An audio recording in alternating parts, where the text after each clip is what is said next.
Opa, muito obrigado, Ana. Bem-vindo de volta. Estou aqui. Mulan já estava com a gente de manhã. Fala, William. Tudo bom, Will? Fala, Alex, tudo bem? Bom dia. Beleza, bom dia. E aí, Balk, tudo bom? Fala, Alex. Bom dia. Tudo bem? Beleza. Todos em casa, menos eu que estou no estúdio. E, galera, o negócio é o seguinte. É para ser polêmico. Eu não quero coisas softs aqui no debate, certo? Quero ser polêmico, ok? Então, a primeira pergunta que eu vou fazer é simplesmente, como são caras todos que conhecem o básico de TI, vocês conhecem a expressão binária, né?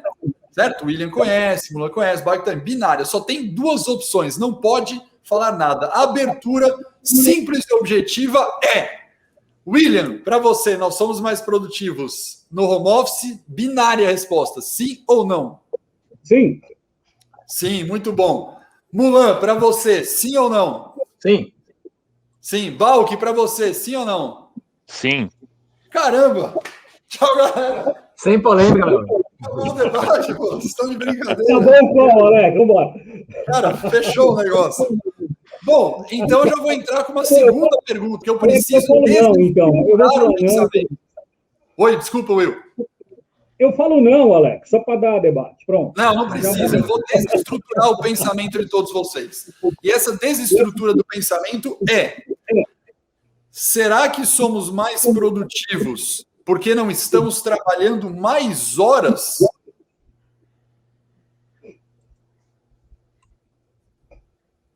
William, agora você pode comentar. Não é binária a resposta agora. Bom dia a todos, bom dia, Mulan, bom dia, Balk, bom dia aos amigos que estão aqui. Alex, é o seguinte, primeiro, vamos definir o que é produtividade. Né? Eu acho que a gente fala de que de acho que é a produtividade. Então, assim, eu acho que a gente traduzir isso para o mundo corporativo, produtividade é em quanto tempo você executa uma determinada função. E a gente está falando de coisas operacionais, né? Mas eu acho que nessa discussão toda tem a produtividade da pessoa e a produtividade da empresa. Cara, nessa história de todo mundo em home, eu acho que um fator importante que as pessoas estão esquecendo é o seguinte: a empresa inteira para em pé se todo mundo estiver em home office, todo mundo. E eu particularmente acho que não. Eu acho que uma empresa é mais do que gente processando coisa, e aquela liga de cultura, de para onde nós vamos, como é que nós vamos inovar, eu acho que aí você pode ter problemas em home office. Então, tem a produtividade do cara, né? Quer dizer, o cara tem uma série de tarefas para executar, mas se você pensar na empresa como um todo, aí eu acho que o bicho pega, Alex. Eu não vejo um cenário de todo mundo trabalhando em home office 100% do tempo nos próximos 10 anos. Esse cenário acho que não existe. Ela mostrou que no início ali da pandemia, tinha um efeito que todo mundo acha que o home office vai, e muita empresa mesmo, né, um Google, um Facebook, empresas de tecnologia mais descoladas, já estão migrando, falam, pô, vai ser híbrido, né? Tem várias pesquisas mostrando que as empresas já definiram híbrido como modelo e não 100% home office. Isso já está bem forte aí. Ô, Balk, para você acha que essa questão de horas trabalhadas, eu tenho batido muito nessa tecla pelo seguinte: lógico, se você está trabalhando 10 horas por dia sem interrupção, com almoço de 20 minutos, como o Lula comentou, você acaba produzindo mais, né? Mas a gente não tem que calcular horas trabalhadas versus o que entrega, porque é saudável trabalhar 12 horas por dia, né? Bom, Alex, bom dia para todo mundo aí, bom dia a todos. Na verdade, eu vou muito com o que o Mulan falou na palestra dele, que o William falou agora, né? A questão de produtividade depende muito do segmento que você está atuando, depende da pessoa e da empresa também. Eu acho que no começo, como há um ano atrás, mais de um ano atrás, né, março de 2020, todo mundo não sabia o que tinha que fazer e todo mundo trabalhava das 8 às 10 da noite, direto, sem parar, e aí a produtividade aumentou para todo mundo. Com o tempo, todo mundo foi percebendo que não é assim, que você tem que ter um equilíbrio, você tem que entender como equilibrar essa carga de trabalho, como a empresa gestionar essa carga as pessoas e a carga de trabalho das pessoas, né? E com isso, hoje, eu acho que já existe aí várias empresas entendendo que isso tem que ser ajustado e a pessoa tem que trabalhar com as suas folgas, e eu acho que a melhor maneira é trabalhar por entrega de resultado né? Que aí isso você consegue controlar a produtividade. Agora, tem segmentos que não tem como fazer home office, né? Até continuando um pouco a resposta, você pega segmento de indústria, tem que estar na fábrica produzindo, a indústria lá, o pessoal produzindo. O pessoal administrativo até pode fazer, mas eu acredito que lá na frente a gente vai falar disso, que o híbrido é a solução aí para todo mundo. Ah, sim. Mas acho que até o recorte que a gente tem que fazer aqui é pensar no administrativo, né? Se a gente pensar em trabalho físico, a gente realmente já vai automaticamente para outras coisas aqui. Ô, Mulan, o Balk colocou um negócio aqui que falou: eu gosto do resultado, né? E aí, Mulan, eu fiz uma enquete no LinkedIn, eu abri essa enquete ontem, tá? E eu vou mostrar, vou pedir aqui para o pessoal compartilhar a tela do meu LinkedIn com vocês nesse momento, tá bom? Vejam lá quando vocês estiverem vendo a enquete do LinkedIn. E a pergunta, Fernando, vai se estender para você, Mulan, certo? Vamos lá. A pergunta é como que devemos fazer essa gestão? Tá aparecendo aí, Mulan? Tá conseguindo ler aí? 80% por entrega dos resultados, é isso? Olha aí, como que devemos fazer a gestão remota? Horas de trabalho, horas mais tarefa, tarefa e não por horas, entrega de resultado. Não, eu quero a sua resposta, depois a gente discute o resultado. Não, assim, o Alex, há muitos e muitos anos eu trabalho por resultado. Eu estou alinhado com a pesquisa. Eu acho que a gente tem que trabalhar baseado na entrega, até porque nós estamos na era da informação, né? Assim, a humanidade deveria evoluir progressivamente para esse modelo. A gente vê que as empresas que têm mais sucesso, os países. A gente pega o Fórum Econômico de Davos, tinha uma pesquisa que é pouco conhecida no Brasil, que chama Global Competitiveness Index, Índice de Competitividade Global, tá? E ele compara quanto cada nação está mais competitiva em relação à outra. E parte da competitividade depende do talento. E parte do talento depende de você ser capaz de atrair, reter e motivar os melhores talentos. E uma das premissas para que o talento esteja motivado, retido e trabalhando com confiança é autonomia e responsabilização pelo resultado. Então, os países são mais competitivos no mundo, as sociedades que estão tecnologicamente mais avançadas, as empresas que têm mais produtividade são aquelas que trabalham desse jeito. O que acontece, infelizmente, é que a gente tem um grande desequilíbrio cultural no Brasil, entendeu? Em que você tem uma massa de trabalho que ainda não tem essas questões culturais, tem gestores que muitas vezes não têm essas práticas, tem a cultura do comando e controle muito enraizada, e eu vejo que isso precisa mudar rapidamente, que a pandemia foi uma oportunidade para que a gente se reinvente. Então, respondendo da maneira mais pragmática que você me perguntou, eu sempre procurei definir uma missão, um objetivo com data, com meta quantitativa e qualitativa, trazer as pessoas em prol daquilo, falar, você precisa entregar esse pedaço, você precisa entregar esse pedaço, como é que nós podemos juntos construir melhor, e a gente acompanhar essa entrega, entendeu? Eu acho que a única forma de fazer a alta performance é assim. Minha visão, tá? O que não então, deixa de ser desafiador, tá bom? Você está com... Deixa eu olhar os resultados aqui na tela de novo. Eu estou com o resultado. 80% diz que é por entrega dos resultados. Eu estou com isso. Mas... A gente teve mais de 800 pessoas votando, né? Não foi mas a nossa lei não está ajustada, né? Nosso legislador ainda não trabalha assim. Então, esse é um outro ponto. Isso, aí vamos entrar. Olha só, eu vou também abrir para vocês... Vou descer um pouquinho aqui, que eu vou abrir os comentários, tá bom? E o comentário da galera, tem muito comentário interessante aqui, tá? Vamos lá. Como que a gente vai analisar o resultado sem controlar ou ter embasamento de como foi feito as tarefas? Certo? O que você acha, Will? Dá para controlar o resultado se você não entende nada do que está sendo feito das tarefas? Eu já vou emendar uma outra comentário importante.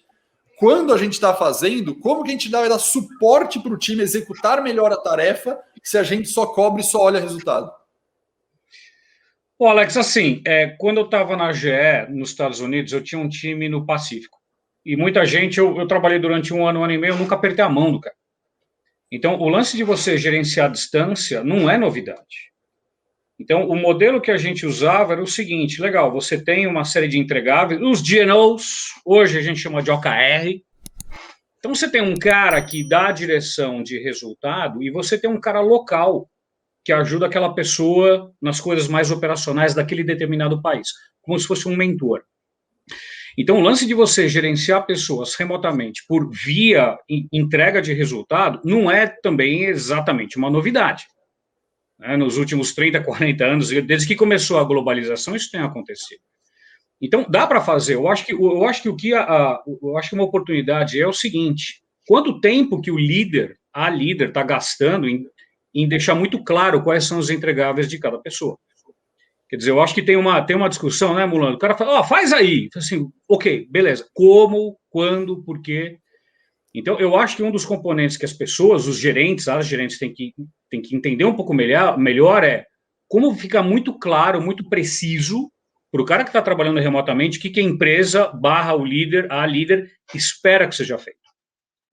Então, não é só uma questão de medir o resultado, Alex, é combinar com os caras como que você vai fazer, como que você vai medir e deixar isso muito claro para as pessoas, né? Porque senão... E eu, William, concordo, a gente tem um slide que a gente usa em aula, né? Que é aquele que eu adoro, que tem um gráficozinho que fala de autoalinhamento e autoexpectativa, né? Tem um eixo de expectativa e de entendimento e de controle e um eixo de alinhamento, né? E aí, né, nesse gráfico super interessante, fala, se você tem um baixo alinhamento, né, com um baixo controle, né, uma baixa controle de microgerenciamento, você acaba tendo um caos, porque o cara não está alinhando, você fica meio que mandando no cara, dá uma situação lá difícil. O modelo ideal, me parece que se a gente pega esses 80% da resposta, vai no que o William está falando do gráfico, é um autoalinhamento com alta autonomia, né? O cara tem uma alta autonomia, uma accountability grande, mas só funciona bem com altíssimo alinhamento. Porque se a gente dá um alinhamento baixo e dá autonomia para o resultado, o negócio se perde. Então, eu concordo com o William aí. Ô Balk, eu vou pedir de novo para a gente abrir aqui, tem uma colocação dos comentários, vamos ver se eu vou achar aqui, que eu achei aqui provocou interessante. Vai descendo um pouco para mim, é lá embaixo, um dos últimos comentários, onde ele coloca sobre a questão que eu até provoquei, de ser, pode dar um load more ali para mim, por favor, vai descendo, aqui, sobe um pouquinho, eu não estou achando ele daí, mas ele fala o seguinte, ele fala, bom, existe uma série de regras CLT, existe uma série de tarefas que são já operacionais, existe a questão de banco de horas e as empresas, se todo mundo migrar para resultados e não olhar para isso, pode ter até risco legal disso, porque as pessoas estão fazendo banco de horas adoidado em casa e a gente não olha mais para a hora, não controla mais, só que a nossa legislação não permite, a estrutura da empresa como RH, como ponto, etc., não permite. Balk, o que você acha? Dá para ir para resultado e abandonar as horas do ponto de vista prático? É bonito, bonito, não é falar bonito como um tom pejorativo. Para mim, eu acho super interessante e importante migrar para resultado. Mas as estruturas corporativas mais legais permitem que a gente faça isso e ignore horas? Alex, infelizmente não, né? Hoje a legislação não ajuda, né? A CLT não ajuda e as organizações ainda, o mundo corporativo ainda tem muita questão baseada ainda em medir horário de trabalho, as regras, tudo isso. A gente tem que fazer uma adaptação, como o Mulan falou, a gente precisa fazer uma adaptação rápida, uma migração rápida para entender como a gente pode migrar para trabalhar para entrega de resultados versus o que a legislação e as empresas hoje exigem, né? Eu, por exemplo, nos meus times que eu sempre gerenciei, primeiro que eu nunca gostei do negócio de relógio de ponto, controle de ponto. Nossa, né? eu nem se fala, também não gosto não. É uma coisa do século, sei lá, pré-histórico, né? Eu sempre confiei em deixar o meu pessoal trabalhar no horário que for, o que sempre cobrei foi a entrega do resultado. Lógico que você tem que se adaptar às regras da empresa. Infelizmente, a gente ainda precisa achar um meio de fazer isso mais rápido e se adaptar às exigências legais versus a entrega para o resultado. Ô Mula, você enxerga que as empresas nessa pandemia pode até ter um risco legal, pode pagar no futuro? Tem gente comentando isso, né? Porque está acumulando horas, não está controlando, que essa conta juridicamente de passivo trabalhista vai chegar daqui um aninho ali. O que você acha? Eu acho que é possível, porque o que a gente vê historicamente quando tem uma transição cultural ou tecnológica de qualquer magnitude como essa que está acontecendo, que é ímpar, né? É que leva muito tempo para a legislação se adaptar. O regulador ele é um dos últimos que se adapta. Então vamos pensar na telemedicina, por exemplo. Sem telemedicina, grande parte do ecossistema de saúde que a gente teria do ano passado para cá teria quebrado, né? E há vários anos vinha se discutindo, eu acho que a analogia é boa, há vários anos vinha se discutindo as práticas de telemedicina, associações de classe sempre muito resistentes a isso, a legislação muito negativa e a força prática se impôs. E agora as leis estão sendo ajustadas. Eu acho que vai acontecer o mesmo com a realidade do trabalho, mas a gente tem que levar em conta que a justiça trabalhista no Brasil é uma coisa única. A gente tem aí uma cultura, e também não é só por culpa das empresas, dos colaboradores, não, por culpa de muitas empresas também que exploram individualmente de fato, tá? Mas nós temos uma cultura de sempre dar ganho pró-trabalhador que acaba facilitando o abuso em alguns momentos. No fato, como líderes, né? Nós, como líderes, vamos ter que gerenciar as coisas, né?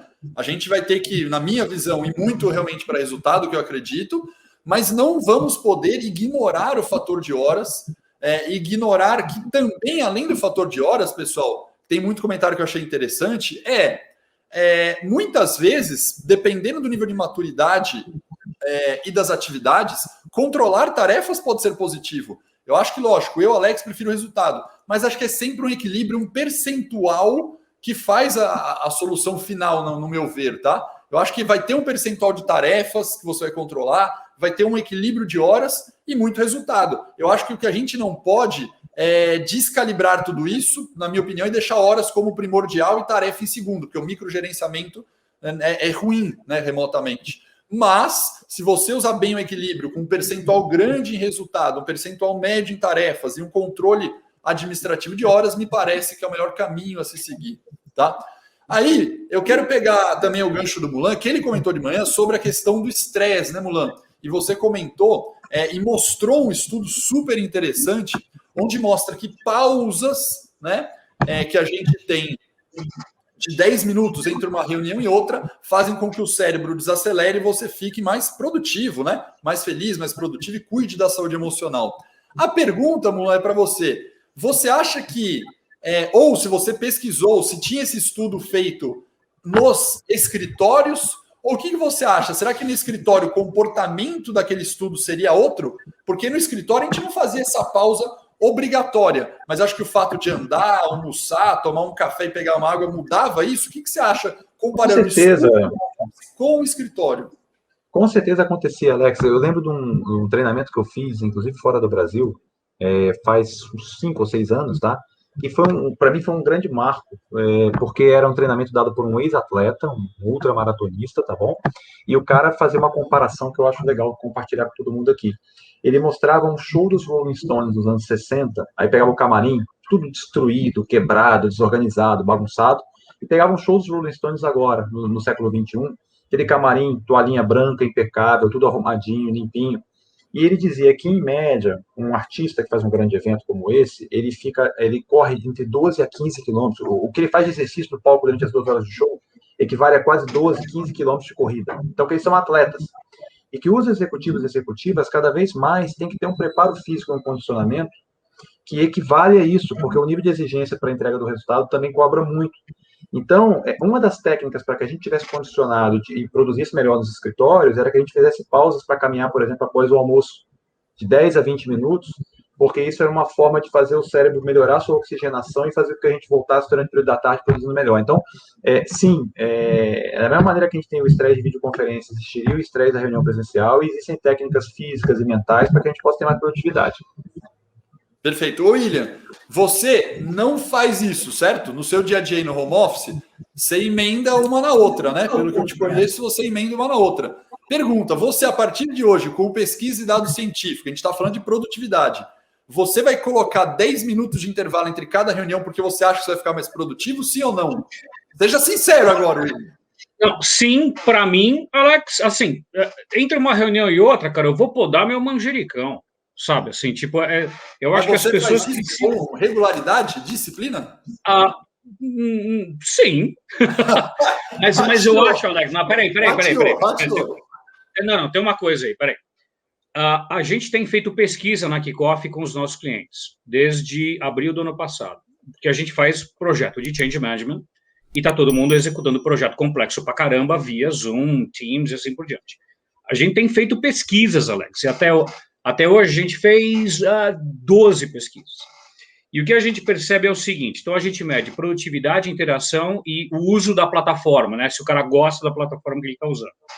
E o que a galera reclama mais é o seguinte, de uma forma geral, a gente percebe que as pessoas falam, tá funcionando, eu consigo trabalhar num projeto complexo com 50, 60, 70 pessoas de uma forma legal, as notas, o NPS tem sido muito bom, e a reclamação, Alex, a sugestão é sempre essa.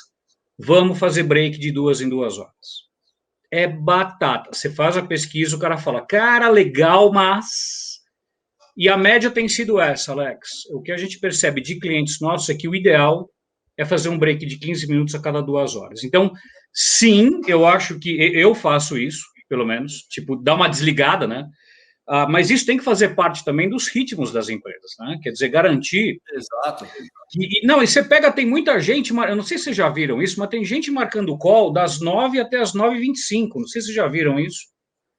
Mas as pessoas têm marcado call já com esse espacinho, que é uma recomendação legal aqui para quem está nos assistindo, né? Não precisa marcar call das 10 às 11, porque você marca call das 10 às 11, você vai usar 1 hora, você vai usar. Marca call das 10 às 10h50, que daí você vai entregar a mesma coisa, vai discutir as mesmas coisas e sobram aqueles 10 minutos para fazer um break. Perfeito, boa. Ô, Balk, se você montasse, é lógico que eu vou pedir uma ideologia, mas é isso que o pessoal quer, né? Entender e saber da opinião aqui. Numa ideologia, tá? O que você montaria de uma equipe mais produtiva possível no cenário que a gente está vendo, até pensando em 2022? E eu vou dar os drives aqui para você. Você fala, puxa, a minha equipe do sonho, que tem maior produtividade, seria 3 vezes home office, com intervalos e uma gestão legal, e 2 presenciais. Como não só isso, mas como você montaria a produtividade do sonho por tudo que você viveu nesse ano, pensando em 2022? Bom, Alex, é engraçada essa pergunta, porque até no passado, quando eu ainda estava na CVC, aliás, aí um abraço pro pessoal da CVC, que eu sei que está me assistindo aí, a gente já planejava isso por volta em 2021, né? Só que agora a gente está falando de 2022. Eu acho que um cenário ideal seria 3 vezes em casa, 2 vezes no escritório, e no escritório não ir no escritório para trabalhar como se você estivesse em home office fazendo as suas tarefas, as atividades. Quando você voltar para o escritório para fazer reuniões de equipe, para integrar a equipe, para falar sobre o projeto, para fazer as reuniões de pauta do projeto, para fazer reuniões colaborativas, né, para você poder ter um espaço mais colaborativo para ajudar a desenvolver os projetos e as tarefas que você está andando, conduzindo o seu time, né. Isso também, voltando um pouquinho na questão anterior, que as equipes em home office, sim, façam os intervalos, essas reuniões de 1 hora hoje não são mais produtivas, meia hora, 40 minutos no máximo, a gente tem que se policiar para isso. É a mesma coisa, que, assim, fazendo uma analogia, né, quando você estava no escritório todo dia, você levantava para ir tomar um café, para pegar sua água, fazer uma caminhada, e bater um papo na mesa do amigo, alguma coisa ali e tal. Aqui em casa, no home office é a mesma coisa, você tem que parar um pouquinho, tomar um café, ir na varanda do apartamento, ou quem tem casa, ir no jardim, pisar na grama, né, descalço de preferência, para dar uma espairada, uma relaxada. E a mesma coisa com a equipe de produtividade de 2022. E eu acredito muito que os escritórios estão se organizando para isso a partir do segundo semestre, ou talvez 2022, de não ser mais aquele escritório tradicional como a gente conhece, né? Ser aqueles espaços mais colaborativos para fazer integração com as equipes e discutir de forma colaborativa os projetos. Perfeito. Mulan, temos perguntas aqui no Telegram, vou começar a interagir com o público aqui, com a gente, beleza? O Fábio Moura fez uma pergunta que é o seguinte: alcançar um resultado não está intimamente ligado com o planejamento prévio e dinâmico das tarefas, que ao serem acompanhados nos aproxima da mensuração do resultado, do atingimento dele? Com certeza, uma coisa que a gente não falou quando a gente falou do foco no resultado, assim, até você provocou e eu não pude comentar, mas vou comentar agora. Gente, olhar o resultado como fim e cobrar só quando o resultado acontece não é gestão, né? Assim, isso não faz o menor sentido. Na verdade, você tem que colocar a meta e fazer o plano de execução. Esse plano de execução vai ter um conjunto de atividades, tarefas, rotinas, procedimentos, tem que ser entregue, e isso vai ter que ser monitorado durante reuniões recorrentes de checkpoint, em múltiplos níveis, né? Então, você vai ter um diretor, muitas vezes, um vice-presidente que vai estabelecer a direção estratégica, você vai ter um gerente que vai ser responsável por coordenar a melhor maneira de entregar aquilo e elaborar um plano de ação, você vai ter um coordenador, um analista que vai ser responsável por algumas atividades naquele contexto. Então, não sei se te respondi aí, Fábio, mas é assim que eu enxergo, e é assim que você integra o todo das atividades em prol do resultado final. O Alex comentou bem, eu acho que pessoas que têm menos maturidade ou pessoas que estão em início de carreira conseguem trabalhar no nível mais de tarefa, né? Tem mais dificuldade de abstração ou mesmo até de poder ter influência sobre o resultado final. E aí a gente vai adequando o nosso estilo de gestão e o foco no resultado com base na capacidade de cada um da equipe, com muita empatia, né? É o que eu acredito. Perfeito. Ô, William, eu vou colocar outra questão interessante do nosso parceiraço, outro diretor que é o nosso aqui da live, que é o Rafael Scucuglia, tá? E ele jogou no grupo o seguinte, ó, produtividade individual pode até ser maior, mas a produtividade coletiva não, que foi mais ou menos até, William, que você comentou lá. A empresa como um todo está menos produtiva, pois os relacionamentos e momentos criativos são mais complexos à distância e a gente está criando mesmo. Eu particularmente concordo com isso, até porque a gente na live já discutiu bastante isso, e você também, William. Então eu quero que agora, não para concordar, mas qual que é a receita? Como que a gente faz isso acontecer, dado que a gente tem que ter essa divisão? Coletivamente, não, mas individualmente, sim. Qual que é a receita de bolo aí, enquanto não se pode estar fisicamente junto? Eu acho, Alex, que isso vem de uma melhor... As metas corporativas têm que ser repensadas, né? Não no resultado, mas como é que você entrega isso. Então, o cara chega e fala o seguinte, olha, qual que é o meu plano aqui de, sei lá, de pagamento de dividendo para esse ano, né? Vamos lá, olhando para o resultado macro, né? Quanto que eu vou gerar de caixa, quanto que eu vou pagar de dividendo? Então, aquela divisão, né, de legal, quanto vendas tem que vender, quanto fábrica tem que produzir, papapá, eu acho que essa dinâmica que muda. Não é o resultado da empresa que tem que mudar, mas como você entrega, como é que você reorganiza as atividades para garantir que haja uma maior probabilidade de sucesso para que aquele resultado seja entregue. Então, não é repensar o resultado, é repensar o processo, né? Quais são as áreas... Porque tem muita gente, Alex, Mulan, Balk, não sei se vocês estão vendo isso, mas tem muita gente que está falando, olha, eu descobri que 25% da minha força de trabalho vai ficar em home office para sempre.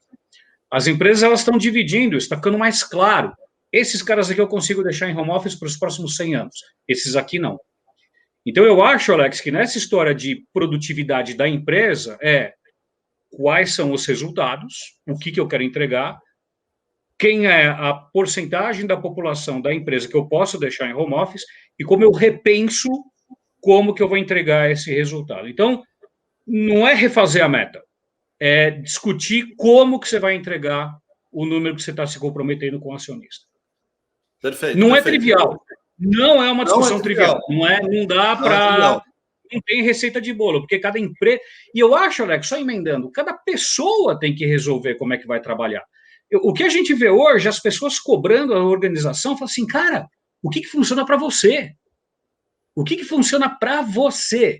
Uma empresa que tem 10 mil pessoas em home office, vão ter 10 mil respostas. Porque aquele história de ambiente de trabalho que é homogeneizado para todo mundo, é a mesma luz, a mesma cadeira, o mesmo computador, não é assim. O cara tem cachorro latindo, escambau. Então, você tem situações que cada um de nós vai ter que decidir como que você é mais produtivo individualmente. Não é só a empresa que vai dar a resposta, somos nós. Cada um de nós. Exatamente. O Balk, o Moisés fez uma colocação tão importante, que desde os anos 90, né, tem estudos aqui que demonstram que gerenciamento de estresse, né, são coisas importantes para o aumento de produtividade, tá? E cada um, né, cada ser humano reage no estresse de uma maneira diferente. Então, cabe ao gestor conhecer o ponto ótimo de cada e propor os desafios adequados, tá? A minha pergunta é, primeiro, Balk, você realmente, mas de verdade, acredita que diminuir o estresse aumenta a produtividade? Um pouco menos de pressão, um pouco menos de estresse? O que você acha? Olha, mais ou menos, né? Eu não tenho nenhum sim, nenhum não aqui, porque às vezes o estresse não está relacionado ao trabalho, né? Às vezes o estresse está relacionado a outros problemas, né? Então você diminuir o estresse prestando o trabalho não vai resolver muito. Então, agora, conhecer sim a pessoa, estar próximo da pessoa, da equipe, você não precisa ser amigo íntimo do seu time, né? Mas você tem que conhecer, você tem que saber mais ou menos se é casado, se é desquitado, se tem filho morando fora, se tem algum problema, se tem gente da família doente, tudo, porque às vezes o estresse é por causa desses motivos e não por causa do trabalho, né? Então você realmente tem que saber, e conhecendo o time, você consegue pôr mais pressão, tirar menos pressão.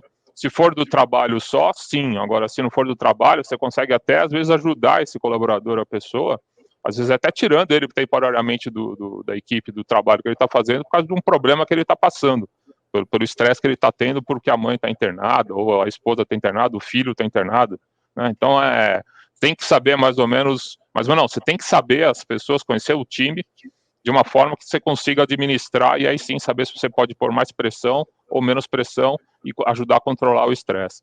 Né? Perfeito. E, com certeza, a saúde mental é primordial, né? Você tem que achar uma maneira de equilibrar aí com a saúde mental também para ajudar tudo isso. Beleza. Ô, Fernando, na tua visão, vamos falar em percentual agora para ver o tamanho da prática que você tinha, por exemplo, né, lá na Vivo como diretor de lá. Lógico que você pode falar de outras experiências também. Mas percentualmente, quantas vezes você diminuiu uma carga de trabalho, né, uma entrega, uma tarefa, uma atividade de um colaborador, de um membro da sua equipe, porque você percebeu, por alguma maneira, que ele estava no momento de muito estresse, que aquilo seria melhor para o time, para a empresa e para você como líder? A minha equipe, talvez alguns estejam aí, podem comentar, mas eu procurei sempre fazer isso. O que não necessariamente foi fácil e muitas vezes me diferenciou como líder perante o próprio time, né? Porque a quantidade de pessoas que já tinham naquela época relatos de problemas, outros, como o Carlos colocou muito bem, né? Questões de saúde mental, questões de ansiedade, de estresse, isso já acontecia, agora só se intensificou, e eu acho que é um pouco da característica desse mundo, que já não é nem mais VUCA, né? O mundo bunny que a gente está inserido aí. Então, eu sempre tentava ter esse diálogo, porque não adianta você, de uma maneira ou de outra, colocar mais pressão, mais cobrança em alguém que não está na melhor condição de si próprio.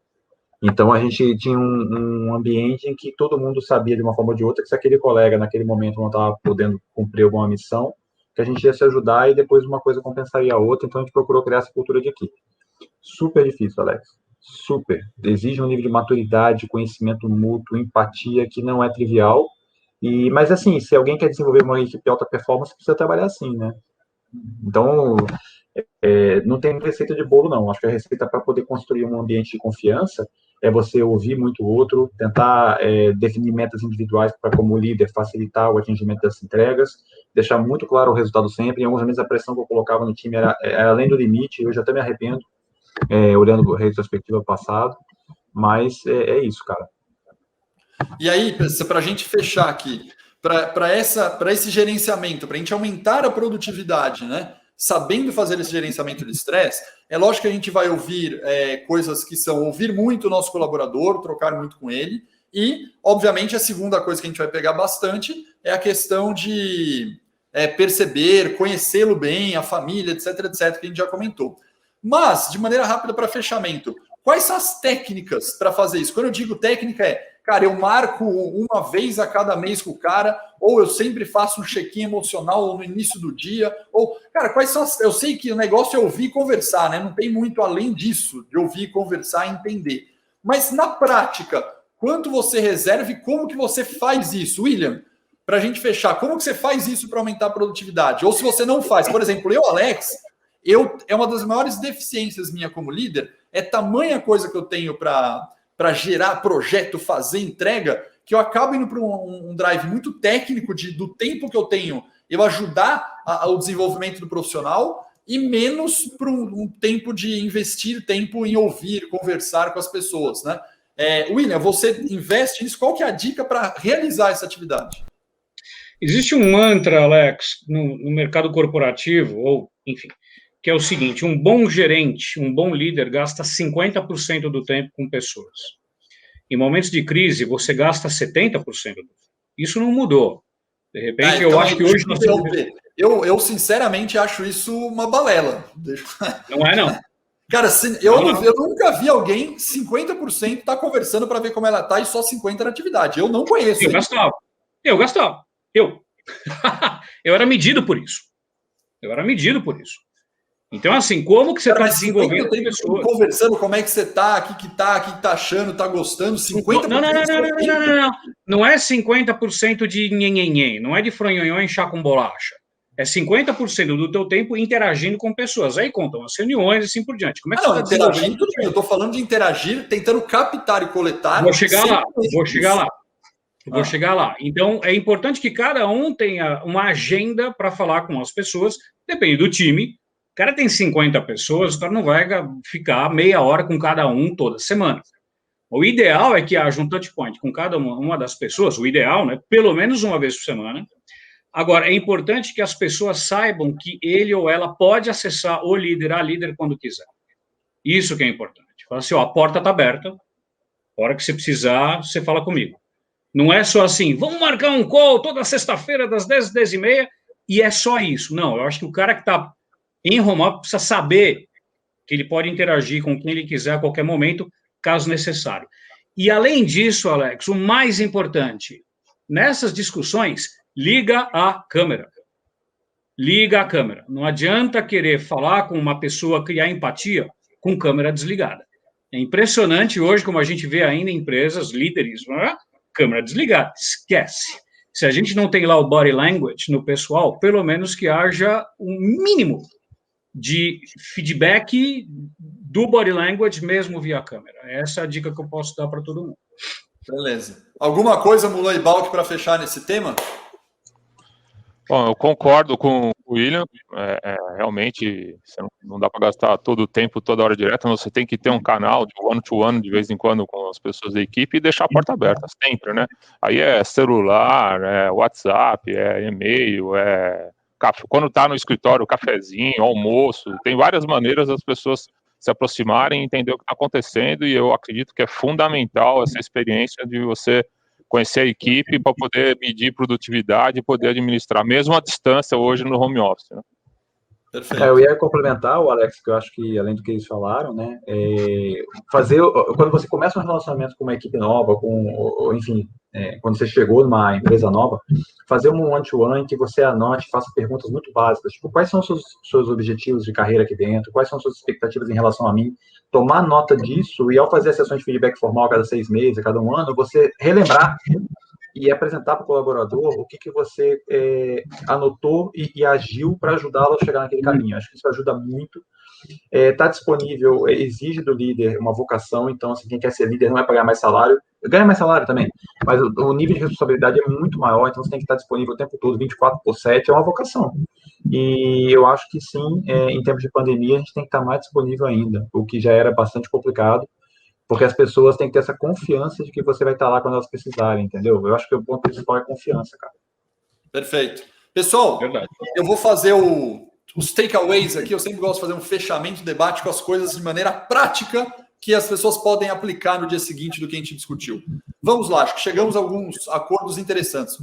Produtividade maior em home office, cuidado com a carga excessiva de horas trabalhadas, tá? Isso individualmente foi bem, mas nós discutimos bastante que, em termos de equipe e coletivamente na empresa, a produtividade não necessariamente melhorou. Então, tudo bem acessar o individual, cuidado com o coletivo, precisa de coisas para trabalhar, porque a produtividade coletiva, a criatividade caiu. Quanto a resultados e horas, todos concordamos aqui que tem que fazer um autoalinhamento com a equipe, tentar trabalhar nos resultados, de vez em quando com tarefas, um percentual com tarefas e um percentual com horas. Equilíbrio. Terceira coisa que a gente discutiu bem aqui, o modelo vai ter que ser pensado para que a gente diminua o estresse das pessoas. E nós, como os líderes, para aumentar a produtividade, precisamos diminuir o estresse. Com 2 receitinhas que a gente viu. Muita conversa, coleta, abordagem, abertura com as pessoas e, ao mesmo tempo, tendo aquela disciplina da agenda de fazer breaks e pontos para que a pessoa diminua o estresse e, com isso, ela aumente a produtividade. Eu acho que esses são os grandes takeaways que a gente discutiu aqui, tá? Se eu não esqueci de nenhum dos grandes blocos. É uma receitinha legal. Eu tenho, acho que, uma lição de casa para fazer nesses breaks e acesso emocional, check-in emocional, que eu faço pouco. E agradecer demais o William, agradecer o Balk, agradecer o Mulan. Acho que foi um bate-papo excelente, com coisas produtivas. E se eu tenho lição de casa, é o que eu gosto. Eu tenho que fazer amanhã para mexer na minha agenda, no meu Outlook, que é uma loucura. Obrigado, pessoal. Muito obrigado.